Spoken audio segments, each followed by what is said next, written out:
Good evening, sir. So my question is on population. We were just talking about it, and in a couple of your answers previously, you've mentioned uh, about the population, and you also touched upon that point that we have recently surpassed China, according to the most recent estimates at the beginning of this very year. And currently, India's population stands at around 1.4142 billion people. So, by this estimate, um, we are the most populous country in the world, and we are going to add the maximum number of people from now onwards till a very good amount of time. And the population projection says that by 2050, 2060, we will keep growing. Um, so, in many of your videos, many of your talks, you have always mentioned that how population is at the very root of so many societal problems, so many environmental problems, so many problems related to the planets. Um, and we see this figure. And that too for a country like India, which is very unprepared in terms of many things. So, what is the way forward? What should we do? Is there any important role of policymakers? And if we are at this level of population, is it can it ever be an advantage in this bleak atmosphere? So that's the question. Advantage to whom? Advantage to whom? You'll have a larger number of people proceeding to occupy territory from a neighboring country. How can overpopulation be an advantage? Advantage to whom? Why? In what sense? So that's not even imaginable to think of overpopulation as an advantage. Overpopulation is not merely a problem, it's a crime. It's the most dastardly crime today. How to control? There have to be both positive and negative measures. We very well know that when populations get more educated, the fertility rates drop. We also know that when there are better medical services and education is guaranteed and there is social security and greater participation of women in the workforce, again the fertility rates drop. And all these are great things to have, irrespective of their effect on the fertility rates. Right? We want people to be educated, even if that does not decrease the fertility rate. We want women to be empowered and to be financially independent, even if that does not decrease the fertility rate. So all these are virtuous goals that come with the added benefit that they have a sobering effect on the fertility rate. So these are the positive measures we must take. On the negative side, on the disincentivizing side, you must not be subsidizing people who choose to have more than 2 kids. The government must say, on one hand, I am ensuring that the 2 kids that you have will have great health and great education, and I stand as the underwriter. We'll provide schools and we'll provide hospitals. So once we have done that, we do not want you to have a 3rd kid. And if you have a 3rd kid, then we stop all the subsidies. Or at least reduce the subsidies. And there are so many benefits that citizens draw from the government. And if you come from a disadvantaged or impoverished section, then there are additional benefits you get from the government. So the government does have a significant handle on individual decision making by using the financial relationships that the government has with the individual. The government can very strongly disincentivize the individual from having kids, more kids than two, let's say. Equally, if you decide to have no kids or just one kid, there should be material benefits. There should be immaterial benefits as well. You should be encouraged, incentivized in a financial way, also in a social way. Why should you not be presented with an award? Why not? Why not? You are setting an example. So we confer this award on you. Desh Mitra or Samaj Bandhu, some kind of an award. And that couple then deserves to be highlighted in media. And the government controls a lot of media, don't we know that? Once a couple decides we are not going to have kids, let the couple be presented as a role model.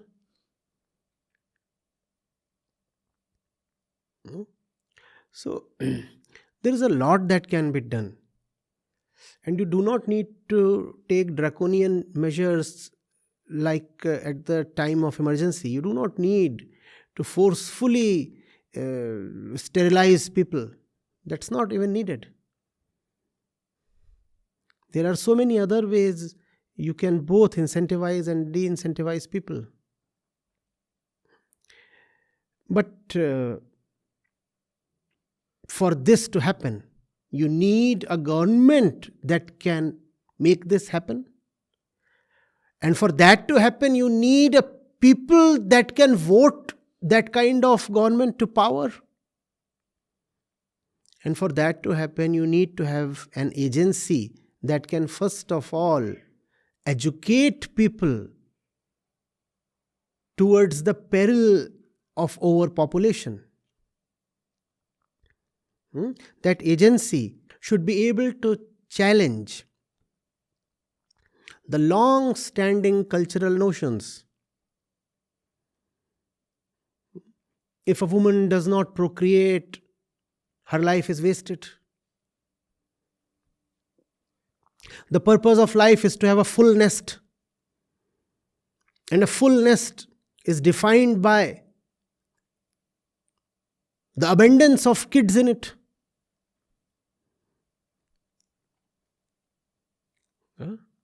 You are a great person if you are a great mother. If you have been a great mother, you are a veritable goddess. You can be worshipped. So the population will first of all have to be educated in a spiritual way so that we realize that procreation is not the purpose of life, especially not the woman's life. And that time, golden time, peak time, precious time, spent taking care of the babies is not particularly great investment. Come on, let's be bold and honest enough to say that upfront. There is no great virtue or value in changing diapers and washing diapers and catering to all kinds of animalistic needs of an infant. There is nothing great about that.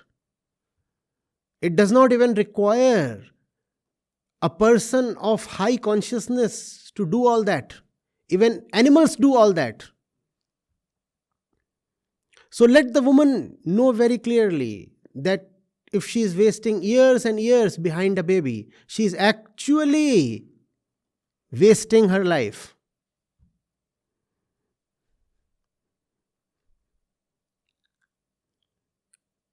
And she has been conditioned to very coolly say, now there is the baby. So how can I continue working?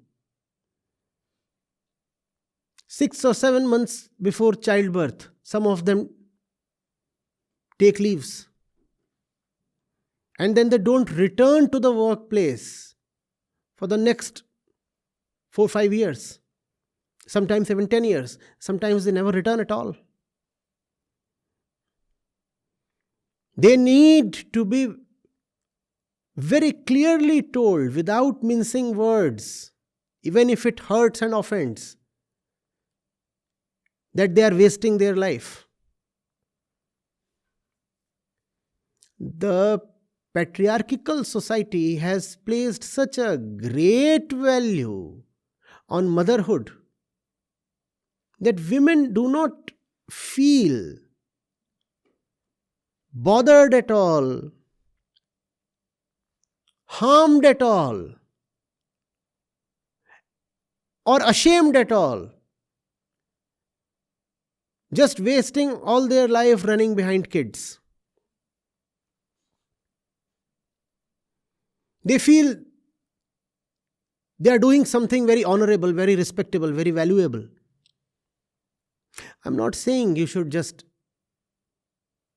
pick the newborn and drop it somewhere and get rid of it.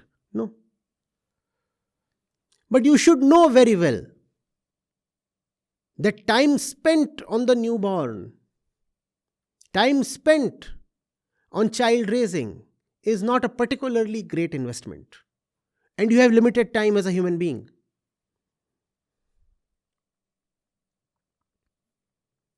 So even if your biology and your physical tendencies demand that you must have a kid, please keep the number of kids to a minimum so that the wastage is minimized.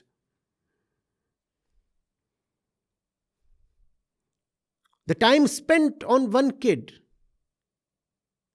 is enough investment. Do not spend more time on more kids. What are you doing all the time? Think of the life of a new mother.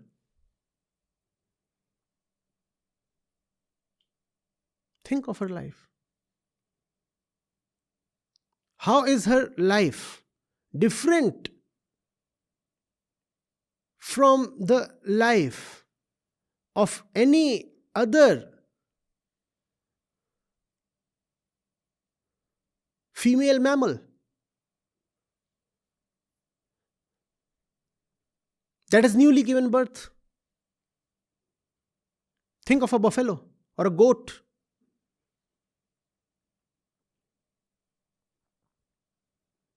All the time they have to just look after the kid, and they cannot read, they cannot take care of themselves.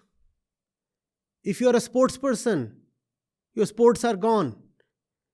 If you are a traveler, you cannot travel anymore. You cannot even visit the cinema halls. You cannot go shopping. You cannot even sleep with abandon.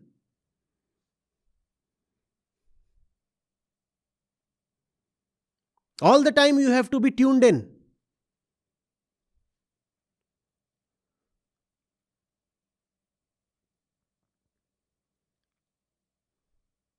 Can you go and sit in a library and spend dedicated 8 hours there? You can't do that. Not for 2 months, not for 4 months. You cannot do that for next many years.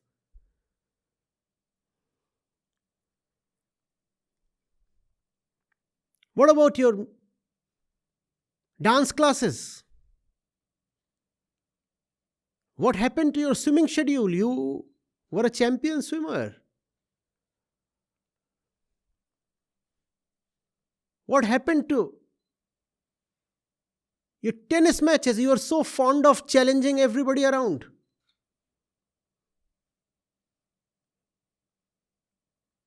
and you had a great volley and a great backhand. What happened to all that?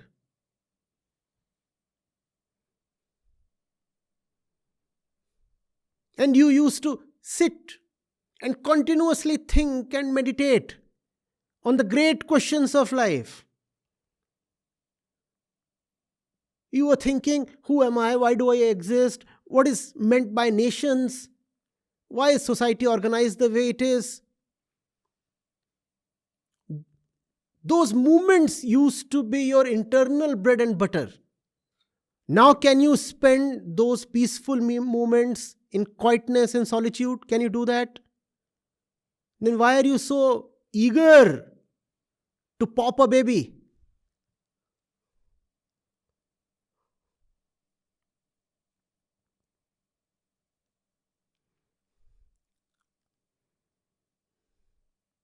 The baby is the master, the mother is the servant. That's obvious for many long years. And that's a biological connection. And the same biological connection will mean that once the baby grows up, he'll have his own life. First 3 years of his or her life, when the mother invests practically everything she has into the baby doesn't have any memory. Nobody remembers the first 3 years of his life. And that's when your mother has been doing the most for you. And you don't remember that. You cannot remember that.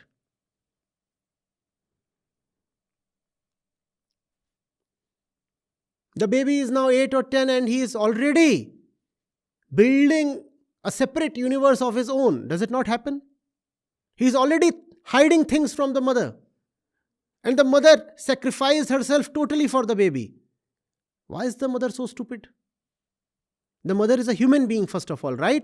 The gender comes later. First of all, you are a human consciousness. You are not born to raise kids. You are born to get liberated.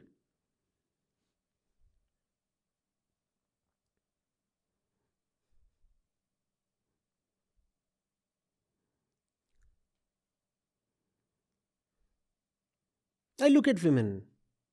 On one hand, I feel bad, I feel empathetic. On the other hand, I feel furiously angry. You are responsible for your own wretched state. Don't you know what you are doing? You are hurting yourself all the time. You are allowing yourself to get exploited. Why do you do this to yourself?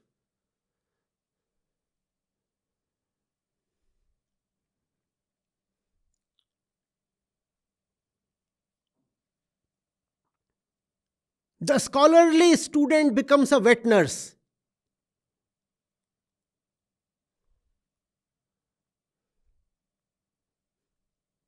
And the baby is shitting all the time, urinating all the time. Was that supposed to be your destiny?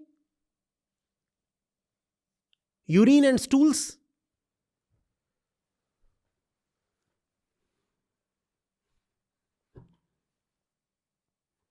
And breastfeeding? That's what you are born for?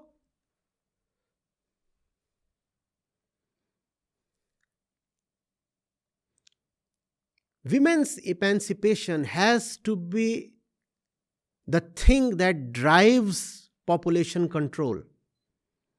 If the woman is liberated, the population cannot explode. If population explodes, that's a clear indication of women's misery. The more miserable, ignorant, and enslaved women are, the more you will find populations exploding.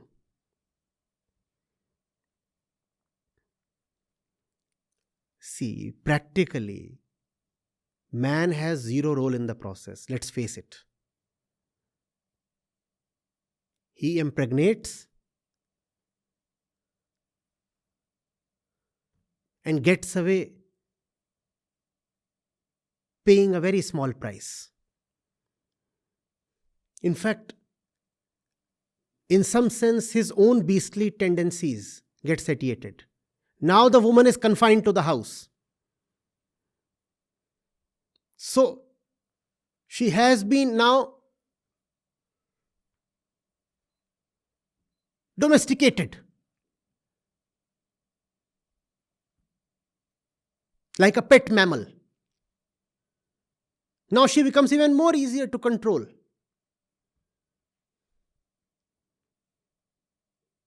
And the man puffs up. Now I am the provider, the sole provider. You stay at home, I am providing, you see. You leave your job now, you are pregnant.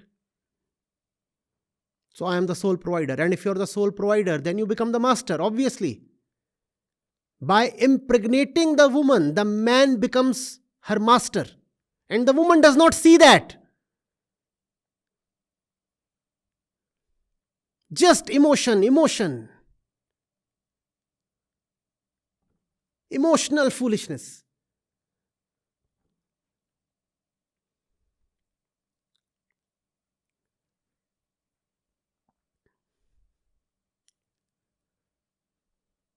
And the man goes out to work and he visits places and broadens his experience and learns of things and grows as an individual. And what is the woman doing?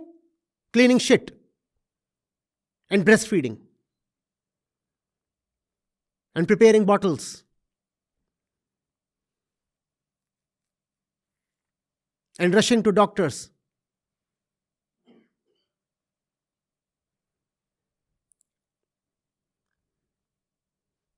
And the man is growing in terms of knowledge, in terms of money, in terms of power. And the woman is rotting at home. That's population for you.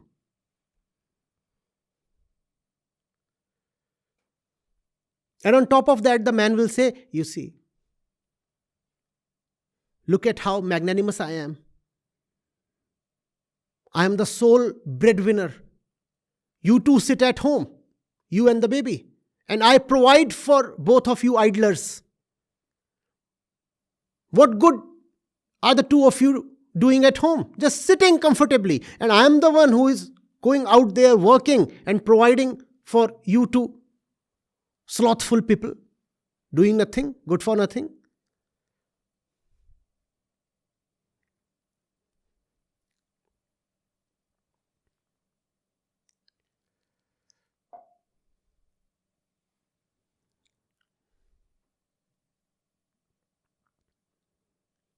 But she has her moments of bliss. She looks at the baby and forgets her trauma. She says, see, can there be a higher bliss than the smiling face of my little one? Yes, ma'am.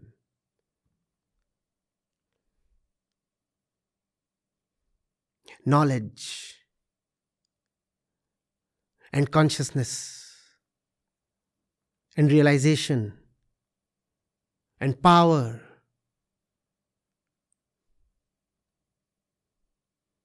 These are much, much higher joys than the smiling face of your baby.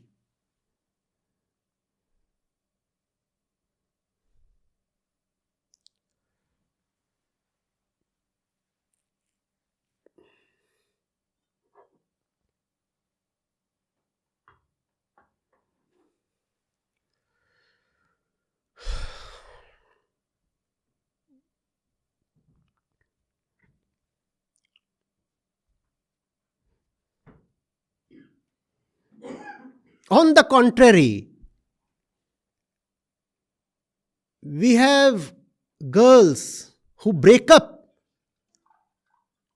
because the man says, I do not want babies. I want you to lead a full and free life directed towards knowledge and liberation. I do not want you to be saddled with babies. And the girl breaks up.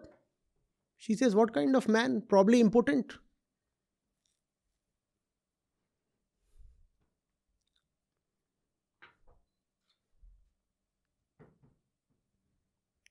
Six weeks into the relationship and she starts clamoring for marriage. 6 weeks into the marriage, she starts clamoring for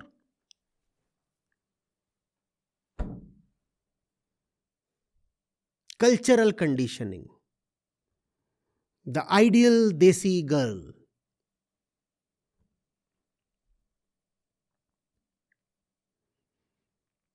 And there would be so many who would actually be celebrating that we are ahead of China now.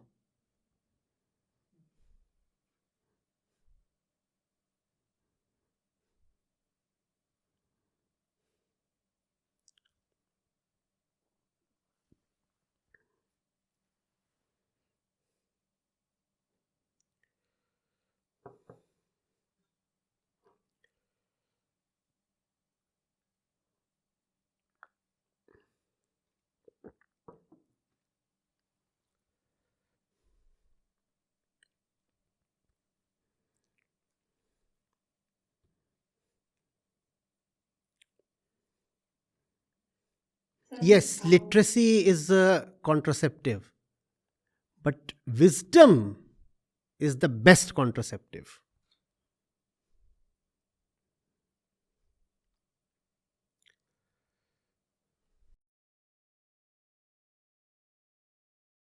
Hmm. Sir, this is exactly what I wanted to point out, what you just said, because I was looking at some of the numbers, and this is very true that as the literacy is going up, the TFR is falling. And the fertility rate will continue to fall for India also, but still we will keep growing because of the sheer momentum which has already been built. But what's interesting is, so I was just reading that in the UK in 22, just post pandemic, the lockdown era, the fertility rate has gone up after a decade. It was 2012 or something. It was kept on falling slowly, slowly, slowly, slowly.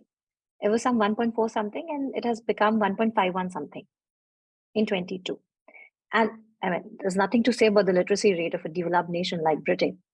So, point is that as you just very well mentioned, that education itself is not enough. Given the time, freedom, and the thought to wander, people did enter into this sort of a thing in which they thought that they are free enough to have more children, and they utilize this time to do exactly. And this figure is also true for many other countries. Maybe they didn't reverse the fertility. Also, one more thing. It's not just that the COVID period gave them a lot of free time, leisure time, and hence the fertility rates went up. It's not just the time factor. Something additional as well. Fear factor. The more afraid you are, the more you are likely to reproduce. The more insecure you feel, the more desperately you want to have kids. And wisdom, yes, and wisdom, spirituality alone can drive away your core fear. So, in spite of being educated, if you are somebody terrified, you will still procreate more.